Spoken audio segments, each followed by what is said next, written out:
নমস্কার বন্ধুরা, আমি সুস্মিতা। আমার এসএন ফ্যামিলি কিচেন চ্যানেলে আপনাদের স্বাগত। আজকে রান্না করে দেখাবো সেদ্ধ ছোলা মাখা। নিয়ে নিয়েছি আগে থেকে ভিজিয়ে রাখা কাঁচা ছোলা, আর এদিকে কেটে রেখেছি আলু আর পেঁয়াজ, কাঁচা লঙ্কা আর টমেটো কুচি, আদা রসুন জিরে পেস্ট করে নিয়েছি। প্রেসার কুকারে দিয়ে দিলাম আগে থেকে ভিজিয়ে রাখা কাঁচা ছোলা আর কুচিয়ে রাখা আলু। এটাকে সেদ্ধ হতে দেব কিছুক্ষণের জন্য। দেখুন সেদ্ধ হয়ে গেছে, বেশি সেদ্ধ করিনি, গলে যাবে না হলে। এরপর কড়াইতে তেল দিয়ে দিলাম,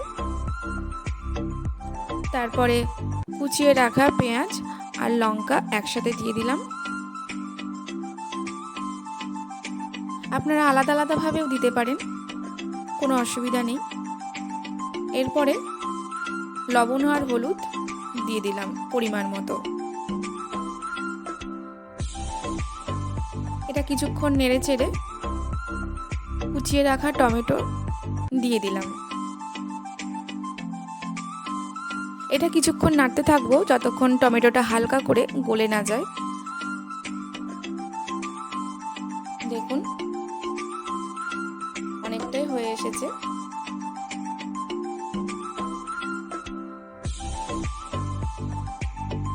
এরপরে পেস্ট করে রাখা মশলাটা দিয়ে দিলাম।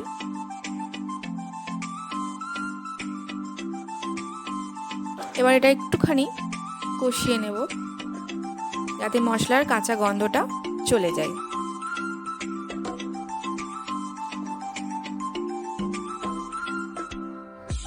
দেখুন মশলা থেকে তেল ছেড়ে দিয়েছে।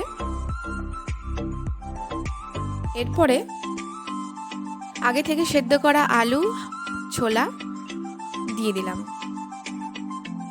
এবার এটা ভালোভাবে নাড়তে থাকবো।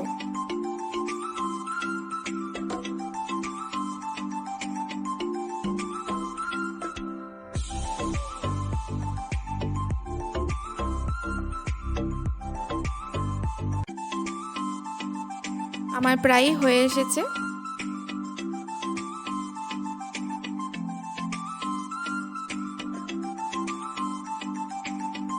আমার রেডি সেদ্ধ ছোলা মাখা। কেমন হলো অবশ্যই কমেন্ট করে জানাবেন। সাবস্ক্রাইব লাইক করতে ভুলবেন না।